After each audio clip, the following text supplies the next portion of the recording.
Okay. ನಿಮ್ಮ ಮೇಲೆ case ದಾಖಲಾಗಿತ್ತು. ಈಗ ನೋಟಿಸ್ ಕೂಡ ಕೊಟ್ಟಿದ್ದೀರಿ. ನಿನ್ನೆ ಏನೇನಾಯ್ತು? ಕಾನೂನು ಪ್ರಕಾರ ಏನು ಕೇಳ್ಪಟ್ಟದ, ನಾನು 4 ದಿನ ಹಿಂದ್ಗಡೆ ವಿಡಿಯೋ ಮಾಡಿಬಿಟ್ಟಿದ್ದೆ. ನಾನು ಇದ್ರ ತರ ಒಂದು 13ನೇ ತಾರೀಕು ಜಾತ್ರೆಗೋಸ್ಕರ ನಾವು ಹೊರಗಡೆ ಹೋಗಿದ್ದೆ. ಜಾತ್ರೆಗೋಸ್ಕರ ಹೋದ ತಕ್ಷಣ ಸ್ವಲ್ಪ ನನಗೆ ಬಹಳಷ್ಟು ಮೈ ಸ್ವಲ್ಪ ಅಲ್ಕ್ ಬಿಟ್ಟು ಸ್ವಲ್ಪ ಜ್ವರ ಗಿರ ಬಂದು ನಾನು ಹಾಸ್ಪಿಟ್ಲಲ್ಲಿ ಇದ್ದೆ. ನಾನು ಇಂತಕ್ ಮುಂಚೆ ಹೇಳಿದ್ದೆ, ನಾನು ಇದಕ್ಕಿಂತ ಮುಂಚೆ ಹೇಳಿದ್ದೆ. ನಾನು ನಮ್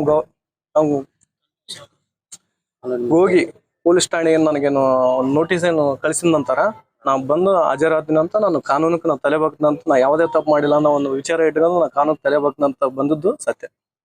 ಇವತ್ತು ವಿಚಾರಣೆ ಆಯ್ತಲ್ಲ, ವಿಚಾರ ಅದು ವಿಚಾರ ಅನ್ನೋದು ಅದು ಕಾನೂನು ಏನ್ ಹೇಳ್ತದ ಅದ್ರ ಮೇಲೆ ನಾನು ಮತ್ತೆ ಬರ್ತಾರೆ. ಖಂಡಿತವಾಗಿ ಬರ್ತೀನಿ. ಸಾಕರು ಖಂಡಿತ ಬರ್ಬೇಕಂತ ಖಂಡಿತವಾಗಿ ಬರ್ತೀನಿ. ಓಕೆ. ನಿಮ್ಮ ಮೇಲೆ ಕೇಸ್ ದಾಖಲಾಗಿತ್ತು. ಈಗ ನೋಟಿಸ್ ಕೂಡ ಕೊಟ್ಟಿದ್ದೀರಿ. ನಿನ್ನೆ ಏನೇನಾಯ್ತು? ಕಾನೂನು ಪ್ರಕಾರ ಏನು ಕೇಳ್ಪಟ್ಟದ, ನಾನು 4 ದಿನ ಹಿಂದ್ಗಡೆ ವಿಡಿಯೋ ಮಾಡಿಬಿಟ್ಟಿದ್ದೆ. ನಾನು ಇದ್ರ ತರ ಒಂದು 13ನೇ ತಾರೀಕು ಜಾತ್ರೆಗೋಸ್ಕರ ನಾವು ಹೊರಗಡೆ ಹೋಗಿದ್ದೆ. ಜಾತ್ರೆಗೋಸ್ಕರ ಹೋದ ತಕ್ಷಣ ಸ್ವಲ್ಪ ನನಗೆ ಬಹಳಷ್ಟು ಮೈ ಸ್ವಲ್ಪ ಅಲ್ಕ್ ಬಿಟ್ಟು ಸ್ವಲ್ಪ ಜ್ವರ ಗಿರ ಬಂದು ನಾನು ಹಾಸ್ಪಿಟ್ಲಲ್ಲಿ ಇದ್ದೆ. ನಾನು ಇಂತಕ್ ಮುಂಚೆ ಹೇಳಿದ್ದೆ, ನಾನು ಇದಕ್ಕಿಂತ ಮುಂಚೆ ಹೇಳಿದ್ದೆ. ನಾನು